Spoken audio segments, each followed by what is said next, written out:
하루에도 수백 개씩 쏟아지는 경제 뉴스들. 복잡하고 재미없고 깊이가 없어서 실망하셨습니까? 복잡한 건 쉽게, 쉬운 건 재밌게, 재밌는 건 깊게 전해드립니다. 언더스탠딩, 유튜브에서 언더스탠딩을 검색하세요. 네, 김수원 편집장님 만나봅니다. 어서 오세요. 네, 안녕하십니까? 네, 박삼구 전 금호아시아나그룹 회장. 오늘의 재물이죠. 전 회장이 된 이유는 언제 그만?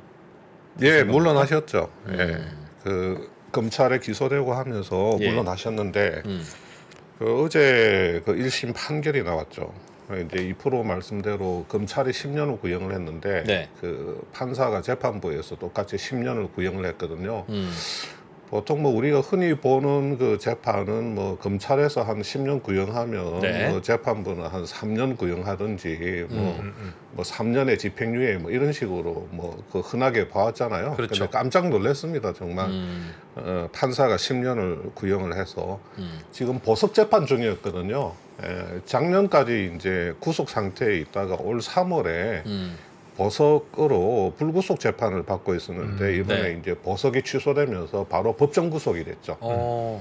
그래서 뭐 박삼구 회장뿐만 아니라 이제 그 밑에 임원들까지 다 줄줄이 바로 법정 구속되고, 그 다음에 금호건설, 이제 전 금호산업이죠.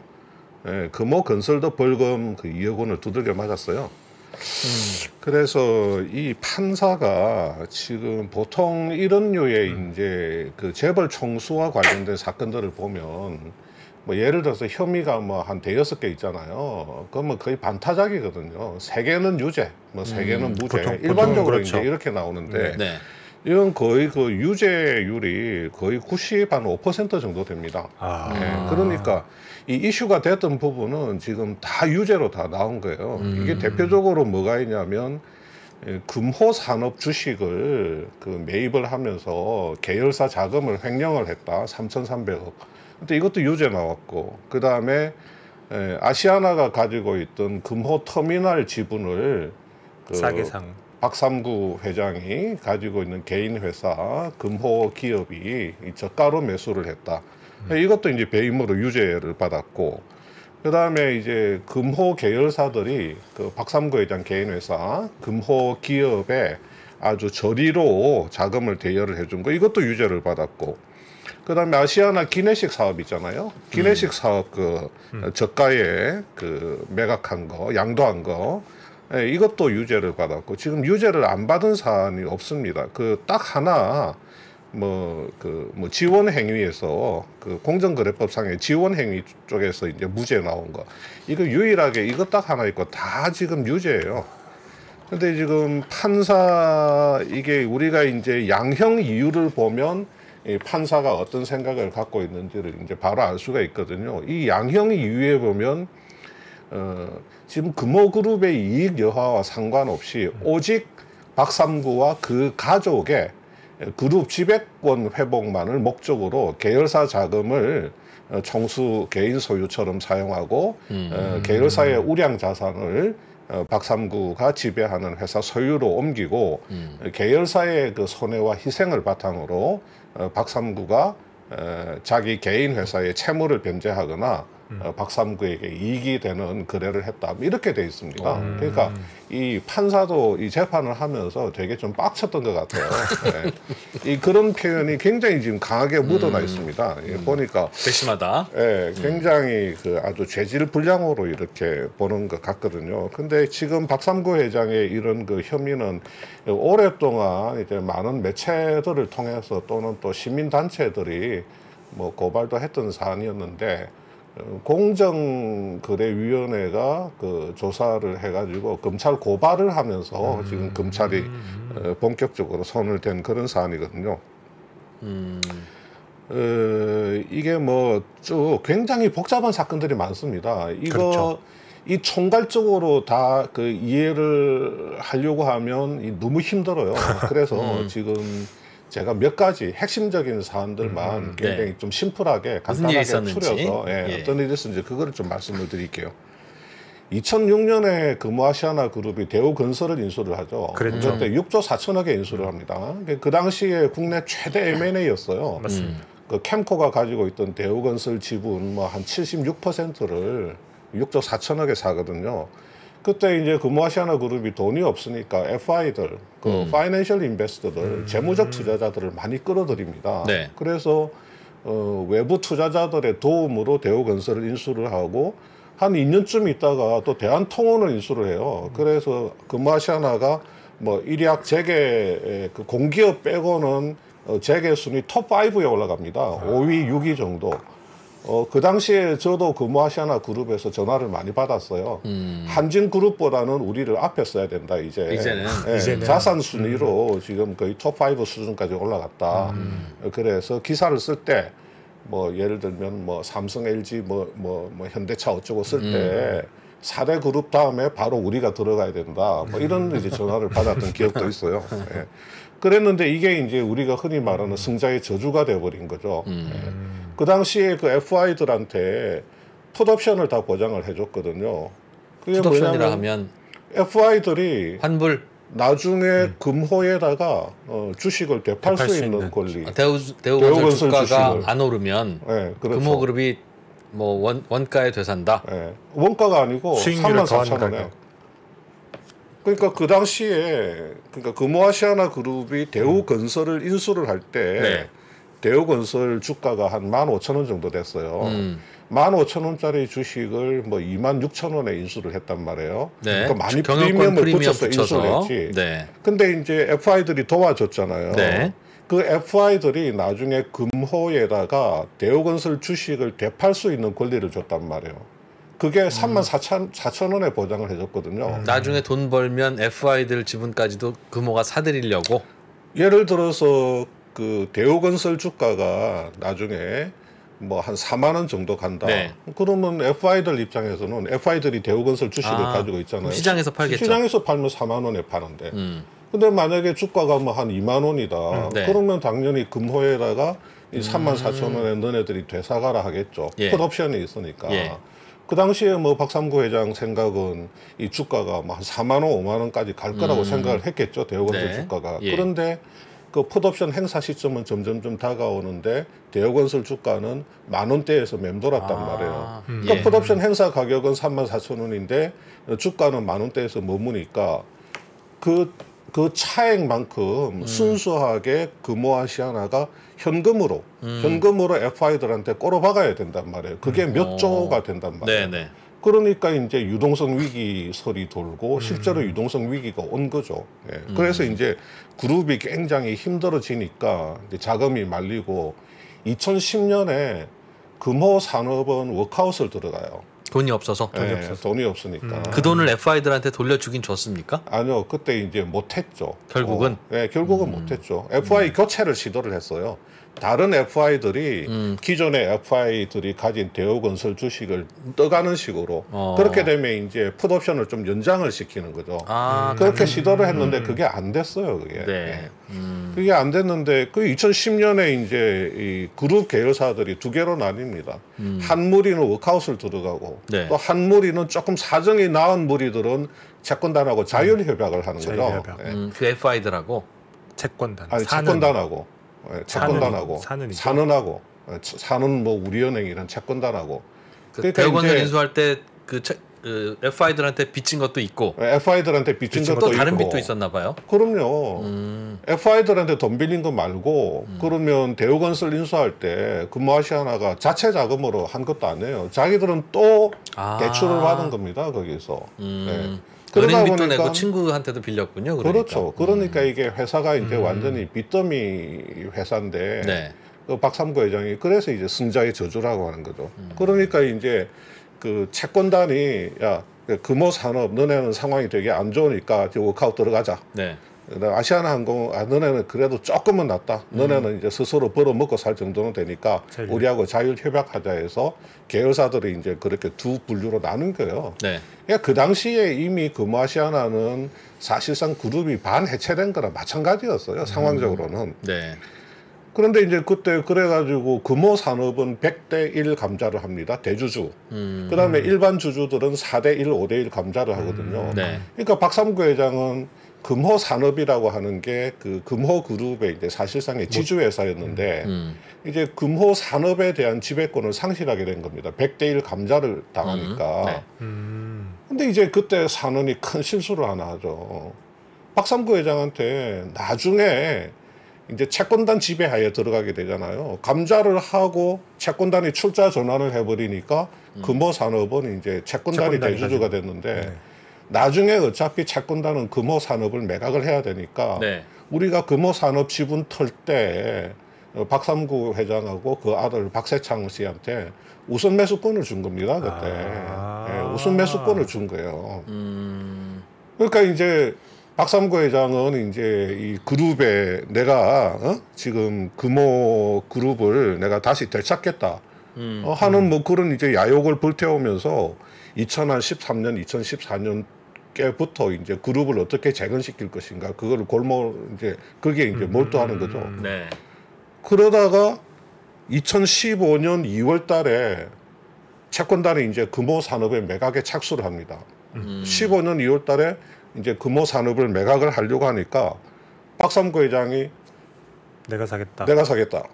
우선 매수권, 우선 매수권을 행사를 하는 거예요. 예. 그러니까 채권단이 자금 계획 내봐라. 그러니까 채권단이 가지고 있는 금호 산업 지분 46%를 6,700억에 사겠다 그러면서 3,300억 원은 금융권에서 차입을 하고 네. NH증권에서 3,300억을 빌리고 나머지 또 투자자들한테서 빌리고 내가 갖고 있는 좀 다른 금호그룹 계열사 지분이 좀 있는데 네. 뭐 이것 좀 팔고 그렇게 해서 자금을 마련하겠다고 계획서를 내요. 내니까 이제 그 산원이 그걸 인정을 해줍니다. 뭐 이 정도면 되겠구만. 6,700억에 금호산업 지분 46%를 박삼구가 떠가는 걸로 그렇게 승인을 해줍니다. 그런데 박삼구 회장이 그때 자기가 동원할 수 있는 자금이 한 1,300억 정도밖에 안 됐어요. 네. 자기가 가지고 있는 계열사 지분을 정리를 했을 때 1,300억밖에 안 되고 나머지는 이제 뭐 금융사에서 인수금융을 하건 이제 외부 그 투자자 돈을 이제 받아야 되잖아요.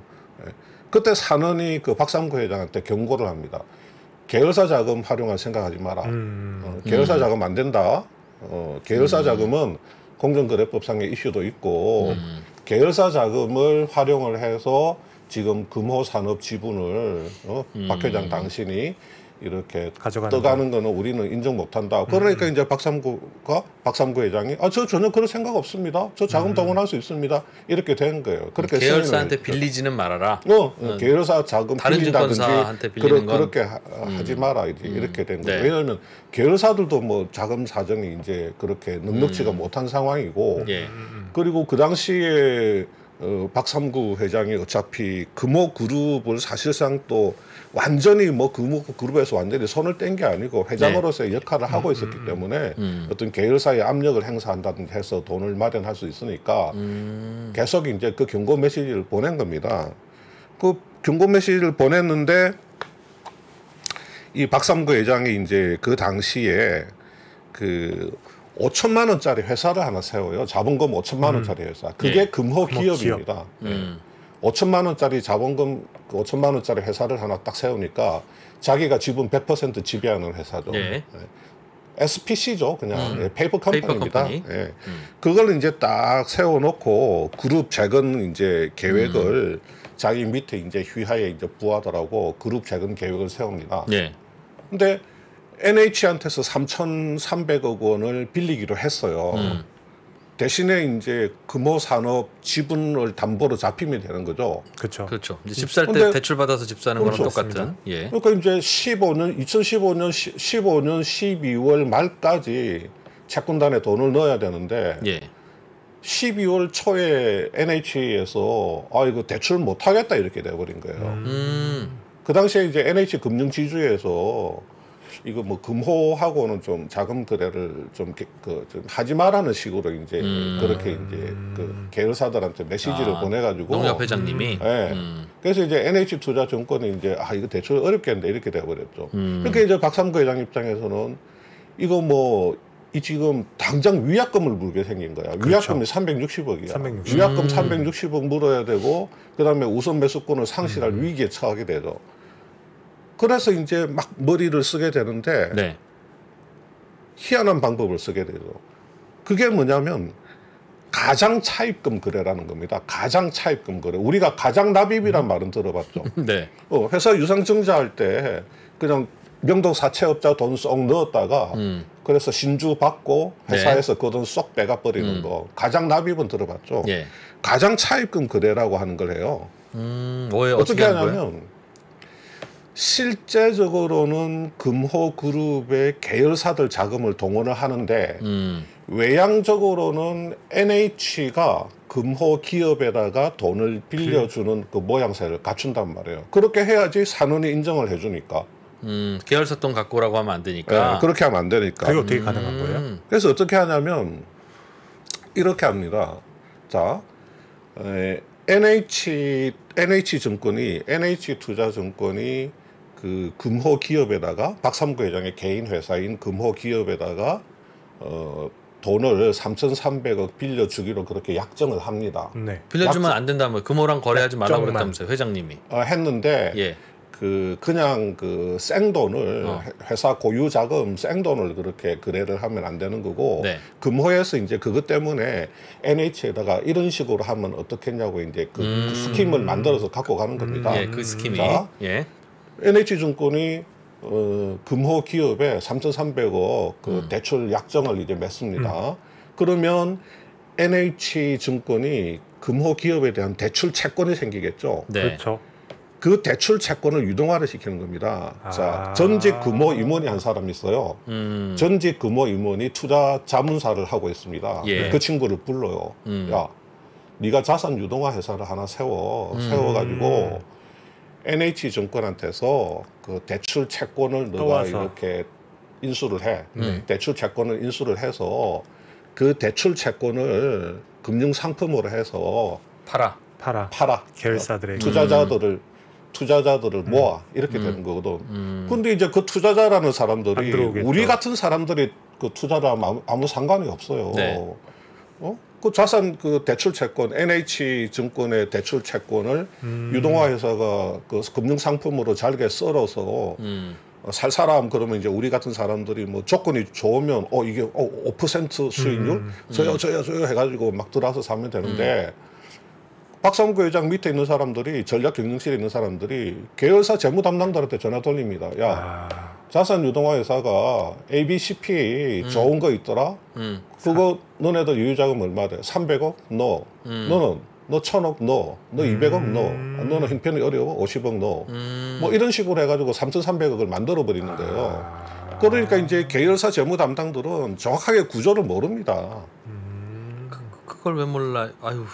그러니까 계열사가 NH증권한테 사실상 돈 빌려주고 NH증권은 그 돈 받아서 금호 기업한테 돈 빌려준 거네요. 그렇죠. 그러니까 이제 이 자산 유동화 회사는 이 대출 채권을 이 기초 자산으로 해가지고 CP를 발행을 해요. 기업음을. 그러니까 ABCP, Asset Backed 이제 Commercial Paper가 되어버린 거죠.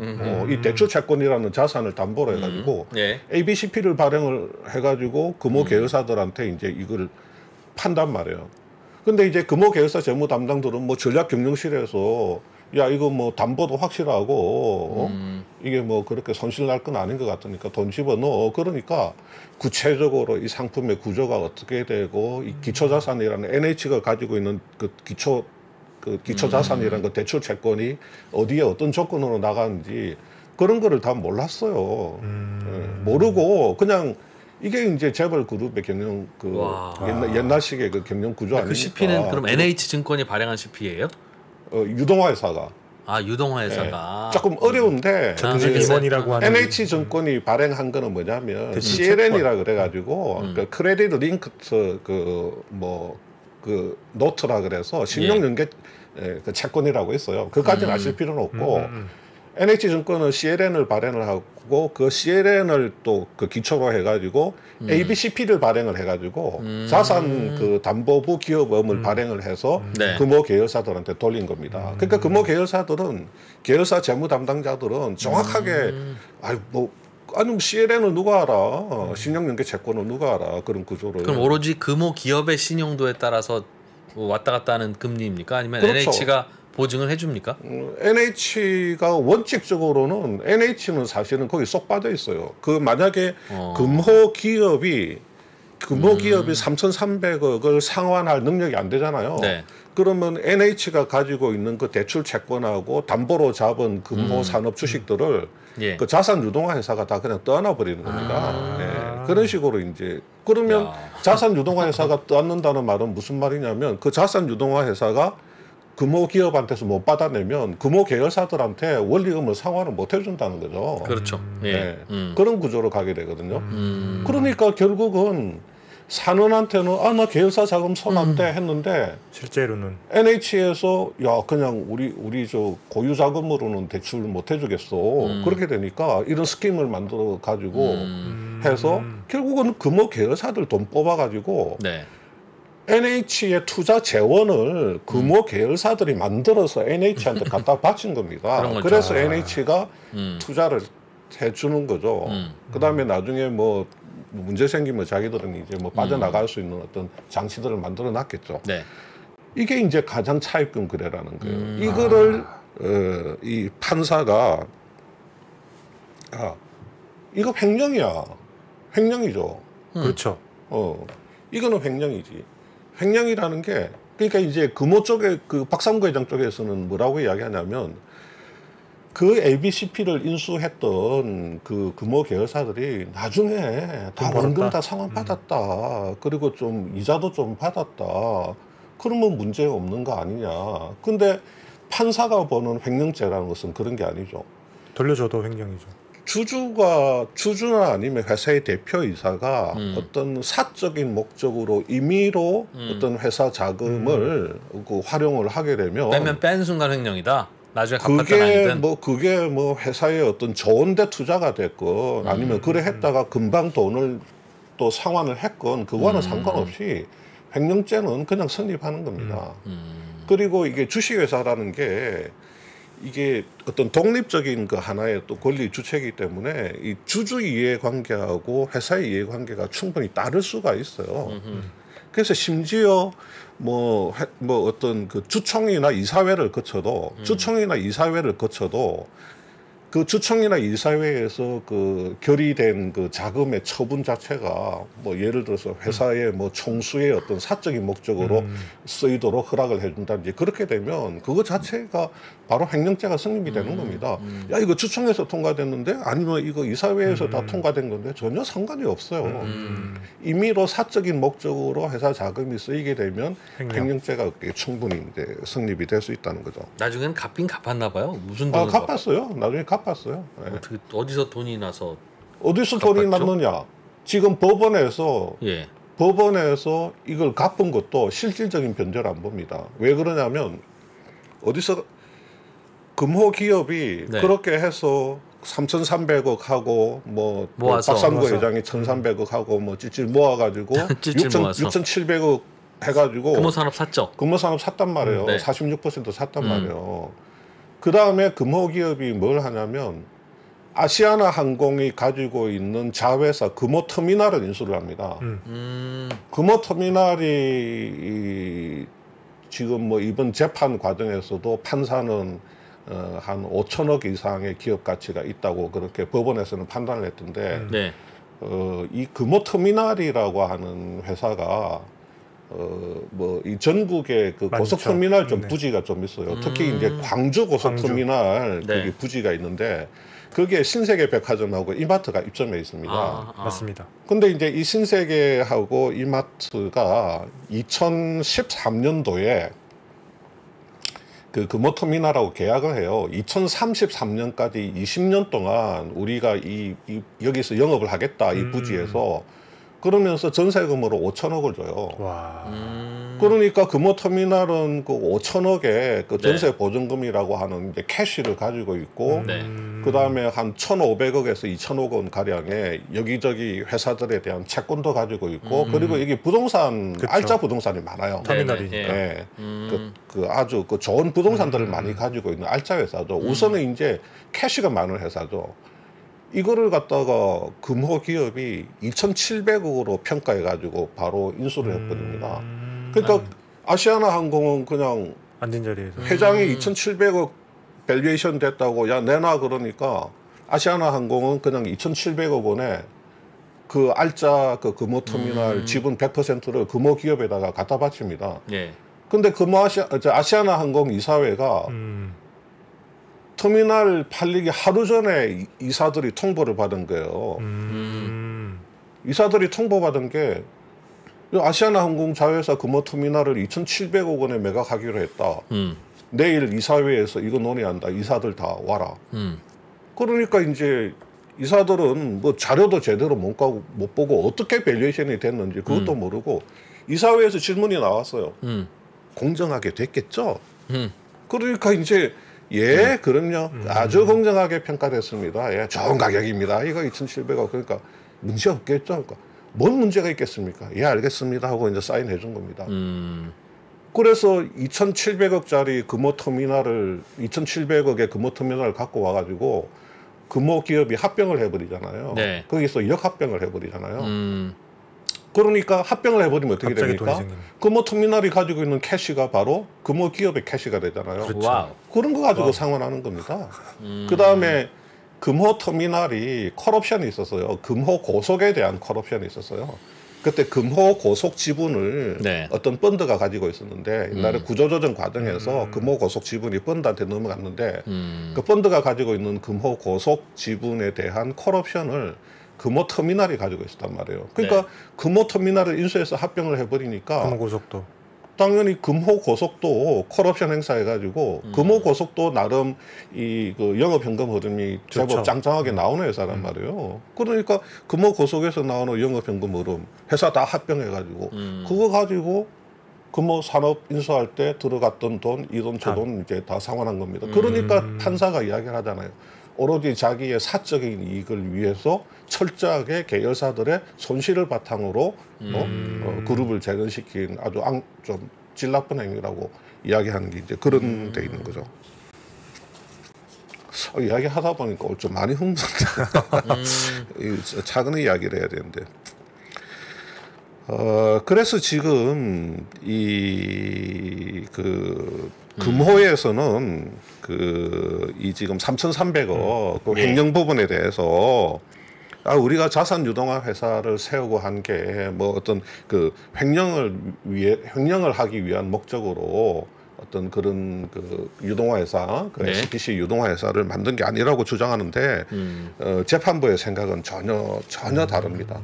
그 처음에 아주 그룹을 재건하기 위해서 상당히 치밀하게 계획을 세웠다는 겁니다. 이번에 검찰 압수수색이나 이런 걸 통해서 사전에 어떻게 하자는 여러 가지 그 플랜들을 만약에 NH에서 대출이 안 되면 어떤 식으로 하고 어떤 네. 식으로 하고 그런 치밀한 그 플랜을 다 세워 놓은 거죠. 그 플랜에 따라서 이제 움직였던 움직였다. 거고, 그럼요. 그러니까 이거는 금호 산업의 지분을 인수를 해서 그룹을 재건하겠다는 그런 사적인 그 목적 하에 그 계열사들로 하여금 ABCP를 인수를 하게 해서 네. 심지어 그 NH증권의 투자 대원을 만들어준 그런 케이스라는 거죠. 그리고 뭐 그때 동원됐던 계열사들이 그 ABCP 인수 해가지고 원리금 다 상환 받았다고 하는데 아까 말씀드린 것처럼 터미널 이렇게 저가로 쌍값에. 땡겨오고 뭐 금호 고속 땡겨오고 그래서 합병해가지고 그런 회사를 캐시 가지고 상환했기 때문에 예. 이거는 실질적으로 그 변제된 것으로 그렇게 보기도 어렵다.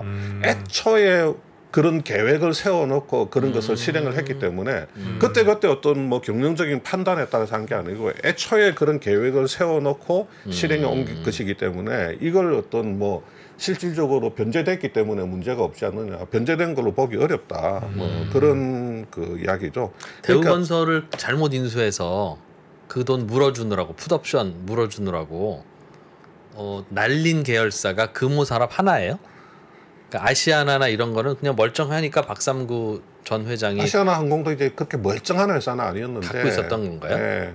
아시아나항공도 상대적으로 조금 상황이 나았다고 하는 것뿐이지 재무적으로는 굉장히 어려운 회사였죠. 그 박삼구 전 회장이 그 그룹에 대한 영향력을 여전히 갖고 있었던 게 있었죠. 지금 이거의 가장 큰 문제인 것 같은데. 예. 그러니까 야, 내가 여기 금호산업 다시 인수하려고 하는데, 야 아시아나, 니네 저 밑에 있는 자회사 우리한테 넘겨. 아저씨 누구세요? 라고 해야 되는 건데, 그러니까. 예 그렇게 하겠습니다라고 네. 했다면 옛날 그 회장님이니까 그런 거예요? 아니면 여전히 경영권이 갖고 있었겠죠? 사실상의 그 뭐 어떤 지분으로 보면 일부 계열사들 지분은 갖고 있었어요. 네. 예를 들면 석유화학 지분이라든지 또 아시아나항공이 대표이사였습니다. 그러니까 실제적으로 주요 박상무 전 계열사의 회장이? 주요 계열사의 대표로 이름을 얹어놓고 있었어요. 그러니까 지분적으로는 금호산업의 100대1 감자를 당하면서 네. 지분상으로는 어떤 그 지배주주는 아니었지만 지금 그래서 지금 산원이라든지 이런 그 채권단에서 네. 왜 우리가 법정관리본에도 네. 그냥 전 경영진을 그냥 그대로 이렇게 쓰는 경우가 있잖아요. 그렇죠. 그러니까 그래도 박삼구 회장이 뭐 경영 능력이 있으니까 이 사람을 그냥 어떤 금호 그룹의 그냥 회장 역할을 하게 해서 어떤 워크아웃이라든지 자율 협약을 진행하는 게 그게 낫다고 이제 채권단이 판단한 거죠. 그러니까 심지어 우선 매수권까지 준 거예요. 그 당시에 뭐 그렇게 우선 매수권까지 줄 필요가 있었는가? 그게 지금 문제의 시발인 것 같은데. 그게 문제의 시발이라고 볼 수도 있죠. 그렇죠. 그 우선 매입권과 경영권을 그렇죠. 줄 수밖에 없었냐? 예. 아니면 잘못 준 거냐? 그때 뭐 무슨 이유로 그걸 줬는지는 모르겠는데 하여튼 그때 우선 매수권을 주면서 이 박삼구 회장이 그 어떻게 계열사들을 동원해서라도 내가 그룹의 지배권을 되찾을 수 있다는 그런 그 어떤 희망을 가지게 만들고 그 밑에 이제 그 소위 말하는 재무하는 아저씨들 자기 신복들을 그 충성파들을 동원해 가지고 차곡차곡 이제 플랜을 만들어 놓고 실행을 한 거죠. 그러니까 이게 지금 판사도 그렇게 이야기를 합니다. 법원에서도 어떤 관점에서 보냐면 차라리 금호 기업을 지원하기 위한 목적으로 계열사 자금이 동원됐다고 하면 차라리 그게 더 나은데 이거는 본인이 우선 매수권을 박탈할 위기에 처하니까 본인의 어떤 그룹 지배권 취득이라고 하는 사적 목적을 달성하기 위해서 지금 계열사의 그 자금을 동원한 행위다. 그래서 사적인 경제적 이득을 취했다는 거지. 네. 네, 그렇게 보는 거죠. 그리고 뭐 금호기업이라는 데가 뭐 박삼구 그 일가들이 뭐 지분 100% 가지고 있는 회사인데 그 가족 회사 아닙니까? 개인 회사고. 그러니까 아까 이야기한 것처럼 그 당시에 지금 아시아나 항공이 참 이 가슴 아픈 회사예요. 지금 박삼구 회장의 그룹 재건 때문에 가장 지금 이 피칠갑이 된 회사거든요. 예. 수탈당했다고 표현할 수 거의 있죠. 뭐 수탈 당한 기업이나 마찬가지죠. 네. 2015년도에 그 아시아나 항공이 그때 부채가 한 6조 2천억 정도 됐습니다. 그리고 자본 잠식이 한 35% 정도 예. 된 회사였고, 그 유동 비율이 30%가 안 됐어요. 그 유동 비율이라고 하는 것은 이제 그 유동 부채에 대한 유동 자산의 그렇죠. 비율이잖아요. 그러니까 유동 부채가 100이라고 하면 유동 자산이 30이 안 된 겁니다. 예. 그러니까 유동 비율도 뭐 20 몇 % 정도밖에 안 됐고, 부채 비율이 거의 1000%에 육박했어요. 한 990%. 그리고 이미 산원이나 수원이 공적 자금을 1조 2천억 원을 투입한 그런 회사였습니다. 2015년에. 지금 그러니까 이 아시아나 항공도 영업적으로는 그냥 먹고는 사는 회사였어요. 그 항공업이라고 하는 게 뭐 그렇게 막 들어오니까. 지금 우리 코로나 와서 그렇지 그 전에 항공업이라고 하는 게 돈은 돌아가는 회사잖아요. 돈은 돌아가는 회사인데 워낙에 이렇게 오랫동안 그 이 그룹 자체가 경영 위기에 빠지고 어떤 재무적인 위기에 빠지다 보니까 이 아시아나도 재무적으로는 굉장히 그 안 좋은 회사였거든요. 그래서 2010년도에 자율협약 들어갔다가 몇 년 만에 자율협약에서 풀려나요. 풀려나는데 풀려나고 나서 보니까 역시 어떤 재무적인 상황이 안 좋으니까 채권단이 재무 개선 약정을 맺습니다. 그렇죠. 예, 자율협약 벗어난 지 얼마 안 돼서 바로 재무 개선 약정을 맺으면서 야 뭐든지 팔아, 뭐든지 다 팔라고 하거든요.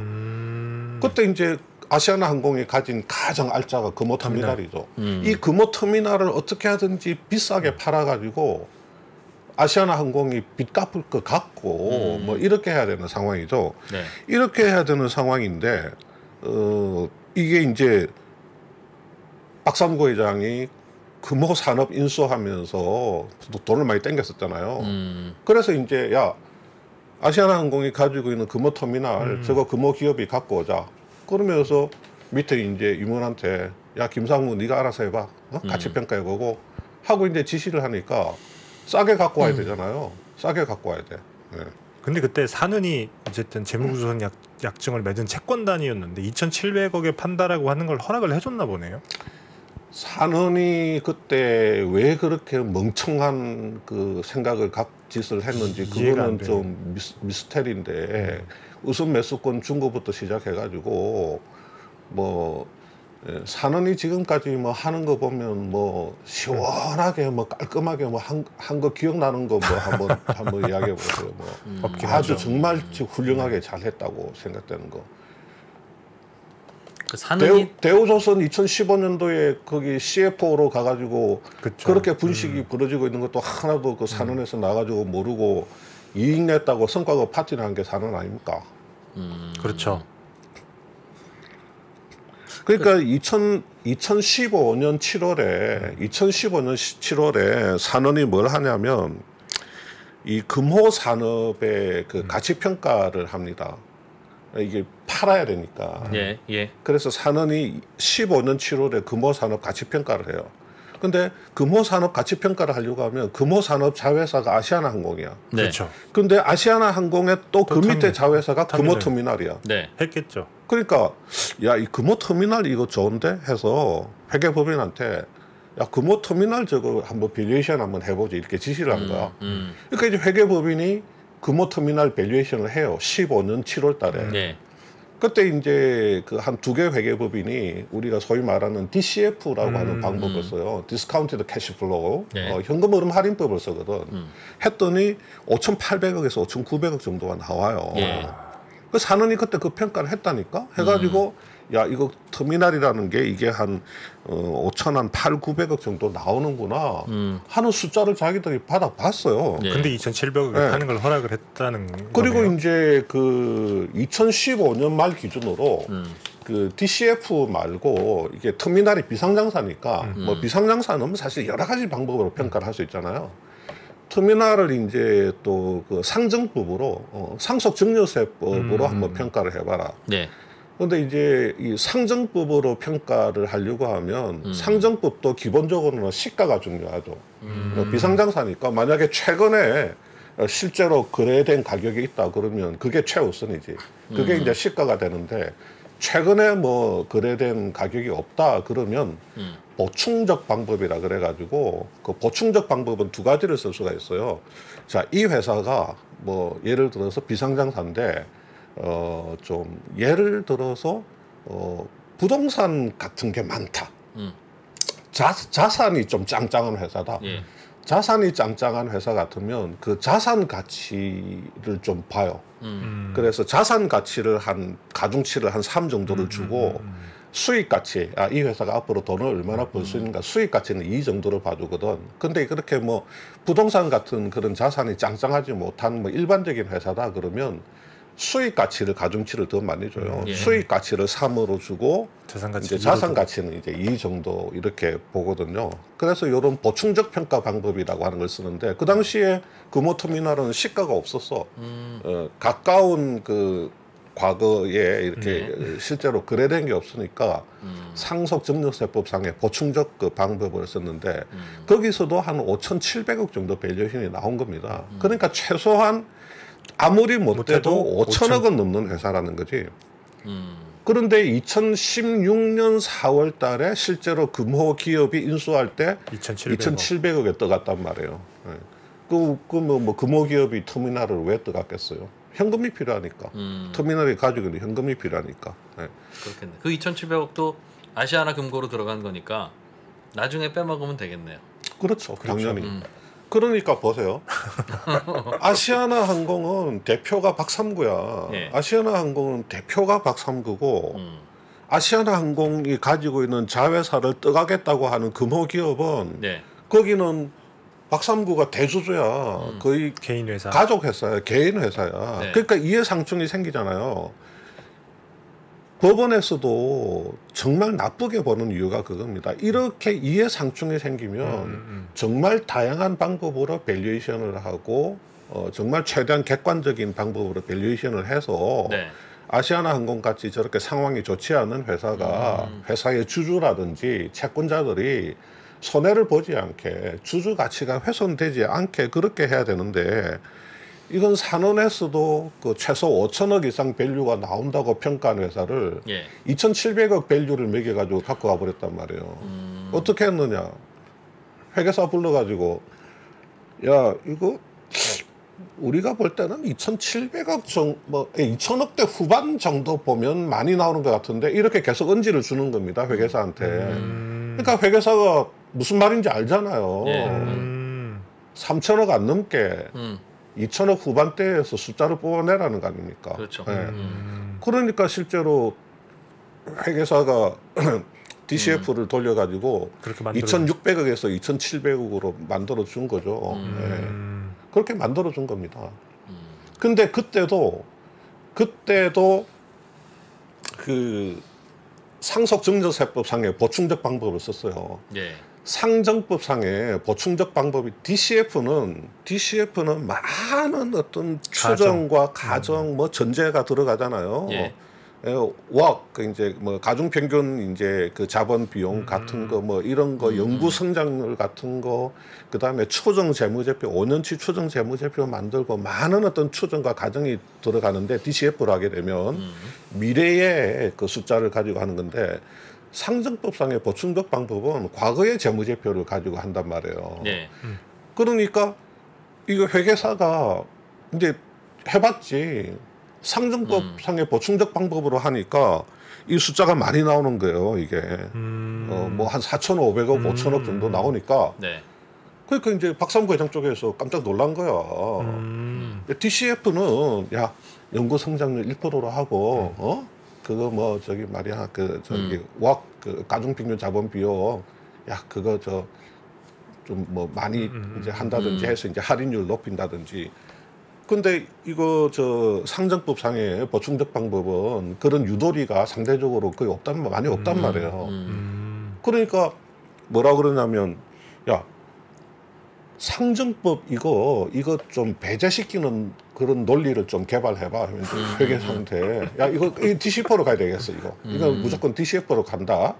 그러니까 상정법상의 보충적 방법 이거는 저 배제시켜도 되는 거지. 이거 배제시키는 그 논리를 좀 개발해서 좀 보고를 좀 해봐. 네. 이런 식으로 이야기한단 말이에요. 그러니까 결국 배제됐어. 그거는. 그러니까 금호터미널 어떻게 하든지 금호터미널 밸류에이션이 높게 나오는 걸 선택해야 정상인 거예요. 자기가 아시아나항공 대표잖아. 그렇죠. 네. 그리고 아시아나항공이 상황이 안 좋잖아요. 부채 비율이 지금 1,000%고, 예? 저 부채가 6조 2천억인 회사인데, 그러면 어떻게 하든지 야 DCF 배제하고 그 상정법으로 가는 게 맞다. 그래서 5천억에 사와라. 이렇게 하지는 못할지언정 거기서 상정법 그 배제할 수 있는 거 뭐 그런 방법 없니? 뭐 이런 식으로. 2020년도에 서울국세청이 아시아나항공에 대한 세무조사를 들어갑니다. 네. 가가지고 2016년도에 아시아나항공이 금호 터미널을 금호 기업한테 팔았던 거 들여다보죠. 예. 그래가지고 국세청이 내린 결론이 뭔지 압니까? 5,800억.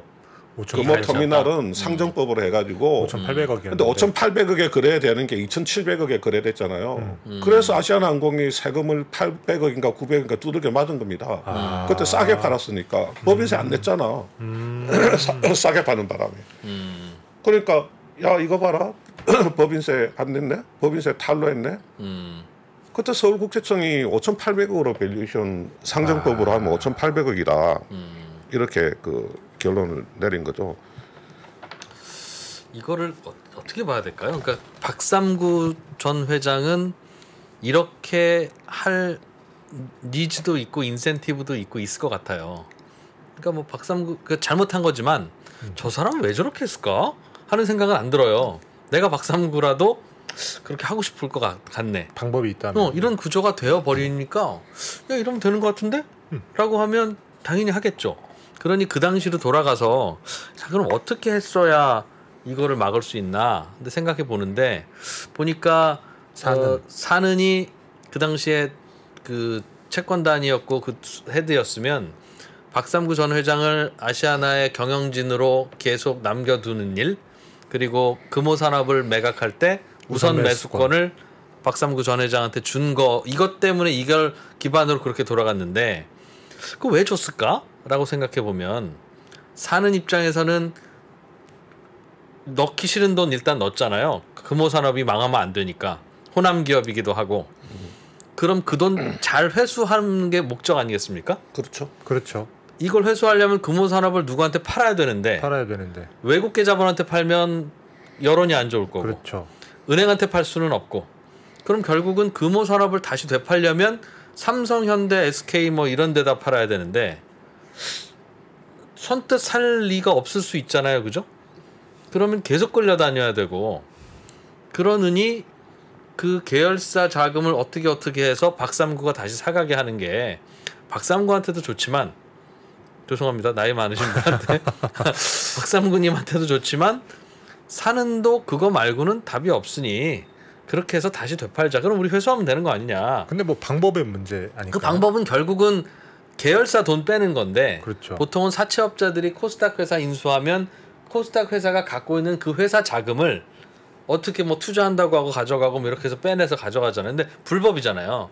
산업은행이 금호산업한테 돈 빌려주고 그거를 금호산업 자회사들이 있는 돈을 이렇게 해서 갖고 오면 사는도 똑같은 짓 한 거니까 그건 안 되니 눈 감아준다. 그 일을 박삼구 당신이 해라.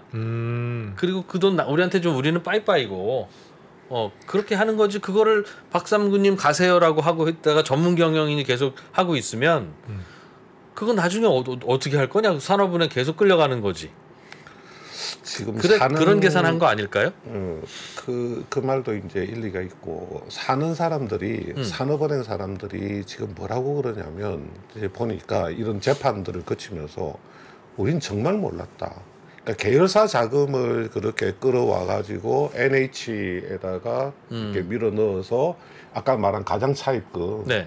우리 그거 알았으면 박삼구한테 안 줬다 금호산업 이렇게 이야기를 하고 있거든요. 근데 나 이거 빌리고 하나 믿어야 되냐 말아야 되냐 하는 좀 의문이 좀 있어요.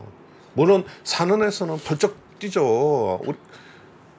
우리가 이미 계열사 자금 끌어들이면 안 된다고 수차례 그 경고까지 했었다.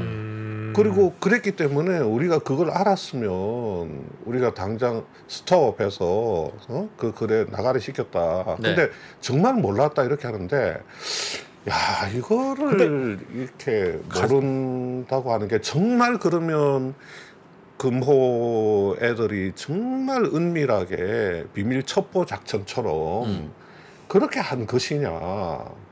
근데 가장 차입금은 몰랐을 수도 있다고 생각은 하는데 본인들이 5,800억이라고 가격을 매겨놓은 터미널을 2,700억에 판다고 하는데 네. 이걸 허락해준 게 저는 제 상식으로 그게 도저히 이해가 안 되는 거예요. 어떤 그 무슨 일이 있었는지 그거를 잘 모르겠어요. 지금 이 금호 아저씨들도 지금 재판 과정에서 하는 이야기가 뭐냐면 2010년도 11년도에 금호 터미널을 계열사들끼리 좀 사고 팔았다. 금호 터미널이 원래는 금호 산업거였어요. 네. 그렇죠. 금호 산업거였는데 금호가 대한통운을 인수를 하잖아요. 대한통운을 인수를 하고 나서 대한통운에다가 돈을 많이 넣었거든. 네. 대한통운 구주도 좀 떠오고 대한통운 신주도 인수를 하다 보니까 금호 생돈이 대한통운에 많이 들어갔잖아요. 그러니까 이제 금호 산업이 가지고 있는 금호 터미널이라든지 몇 개 회사를 대한통운한테 넘겨버려. 그러면서 이제 대한통운 돈을 금호 산업이 갖고 와요. 네. 아주 치사하게 회수를 하는 거지.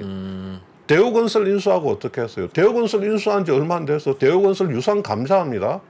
유상 감사해가지고 아니 대우건설 돈 저기 빼내는 거지. 유상 감사라는 게 그런 거 아니에요. 유상 감사할 이유가 뭐가 있어요?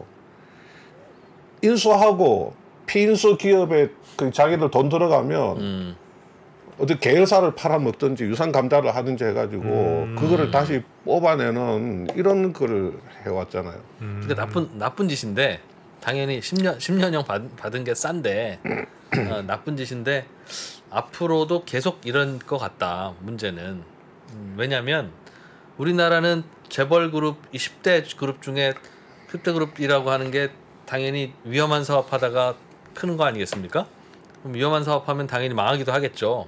네. 당연히 망할 거라고요. 10대 그룹 중에 어딘가가 20대 그룹이 망하든가 망하면 시장 원리대로 망하게 해야 되는데 우리는 망하게 안 하잖아요.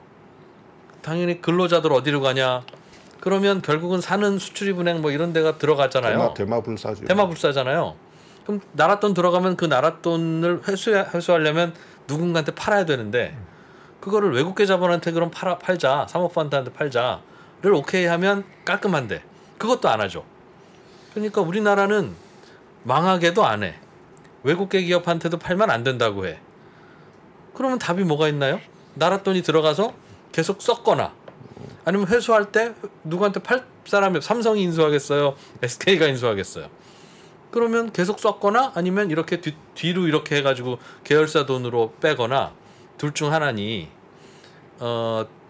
이렇게 해서 처벌하는 건 처벌대로 하더라도 앞으로는 큰 회사가 망하면 그냥 망하게 두든가 시장 원리대로 아니면 국가가 돈을 집어넣었으면 외국계 사모펀드한테도 그냥 눈 딱 감고 팔든가 둘 중에 하나야지 아니면 계속 이렇게 박사무든 누구든 금호 떼먹을 거 이번에 아니겠습니까? 금호 이 사건을 계기로 기업 구조조정 뭐 기업 구조조정을 민간 그 마켓 위주로 하자는 이야기가 얼마나 많이 나왔습니까? 계속 한 10년 이상. 그렇죠.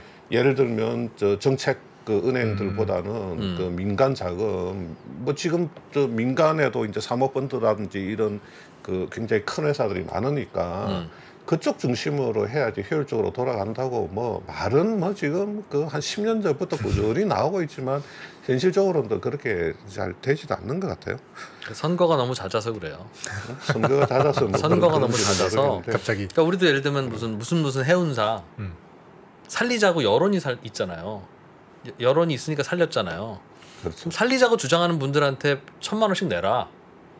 그렇게 해서 살리면 제일 좋은데 그거는 안 하고 그렇게 하면 안 내고 자기 돈은 안 내고 나라 돈은 쓰자고 하고 그게 여론이니 그냥 나라 돈 쓰고 선거 치르고 그 다음에 부작용은 이렇게 나고 그럼 언제까지 이렇게 그러니까 말이에요. 할지 모르겠어요. 아 이거 좀 아시아나 기내식 사업 그 저가 매각 포함해서 이거 뭐 아침부터 밤까지 24시간을 이야기를 해도 할 이야기가 많은데 참 뭐 시간이 이제 그렇죠. 한정된 시간이니까 너무 짧네. 네, 한 시간. 아시아나항공 뭐 기내식 그 저가 매각 그 비하인드 스토리라든지 뭐 그런 것들은 그 2020년에 그 이 아시아나항공 기내식 사업을 사갔던 중국의 H&A 하이난항공그룹 밑에 계열사 그 게이트그룹 게이트 그렇죠. 고메 게이트 고메. 네.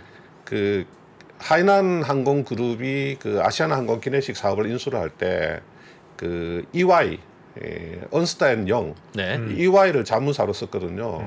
그때 EY가 그 금호 그룹을 접촉하면서 내부에서 주고받았던 이메일 보고서나 이런 게 이거를 2020년 7월 달에 그 한국경제신문에 입수를 해가지고 네. 한 3번인가 기사를 쓴 게 있습니다. 그때 이상은 기자가 한 3번 정도 썼어요. 거기에서부터 이렇게 아주 이 기내식 사업을 그룹 재건에 어떻게 활용하려고 활용할 했는지 것인가? 그런 게 아주 적나라하게 드러났습니다. 그때부터. 그리고 이제 권순우하고 제가 많이 팠잖아요. 이거 팠죠. 기내식 이거. 예. 그래서 뭐 권순우 이게 술 많이 먹고 뭐 그런 거 하니까. 예? 근데 좀 안타깝습니다, 솔직히. 예. 많이 안타깝고.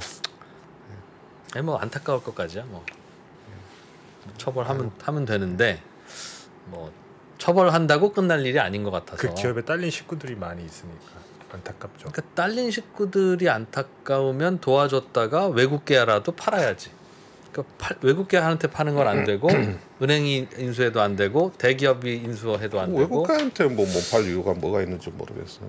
이제 국부 유출 뭐 이런 얘기 하기도 하고. 아유. 또 우리나라는 외국계가 인수인지 안 하잖아요. 인수했다가 팔고 나가면 돈 주지도 않고 소송하라고 하고 화장실 갈 때 마음 올 때 마음 다른 나라라고 찍혀가지고 그러니까 제가 아는 케이스도 많이 있습니다. 그런 케이스가 많이 있죠. 예. 그런 구조였다. 아시아나 얘기는 다음 시간에 그 기내식 같은 거 이렇게 하나 먹으면서 같이 먹방. 뭐 기내식 먹방 한번 하시죠. 아유, 현대모비스 이야기는 현대모비스 접어야 되겠네요. 이야기는 그걸 예. 다음번에 하시고. 예, 다음번에 아시아- 크게 할 것도 없지만 예, 그거 봤어. 네. 구마시아는 이야기도 좀 더 하고 뭐 모비스 이야기도 좀 하고. 예. 알겠습니다. 이렇게 해서 또 저희는 1시간 또 잘 넘겼네요. 네. 박삼구 회장님 잘 다녀오시고요. 김수원 편집장님 고맙습니다. 예, 감사합니다. 네. 저희는 6시에 퇴근길 라이브로 잠깐 바통을 넘겨줬다가 7시 45분에 7시 45분에 다시 한번 돌아오겠습니다. 재밌는 주제입니다. 오늘도 7시 45분에 뵙겠습니다. 안녕하세요. 오건영입니다. 작년에도 이제 눈이 많이 내렸을 때 학교 운동장에 애들 데리고 나가서 이제 눈사람 만드는데 이젠 잘 만들어요. 근데 아기 때는 눈사람 못 만드는 거죠. 그냥 이렇게 막 어떻게 모아보는데 안 되는 거예요. 그래서 항상 했던 게 눈덩이를 굉장히 딱딱하게 묶어야지 얘가 이제 굴려야 이제 뭉치는 거잖아요. 그걸 만들어서 줬었던 기억이 나요. 3프로TV에서 오건영 부부장과 함께 경제에 단단한 기초를 쌓을 수 있는 알찬 커리큘럼을 준비했습니다. 이번에는 여러분께 필요한 파트만 골라서 분할 수강하실 수 있는데요. 8월 31일까지 얼리버드 특가로 진행되니까 합리적인 가격으로 만나보시죠. 평생의 숙제인 경제 공부, 오건영 부부장과 함께 제대로 시작할 수 있습니다.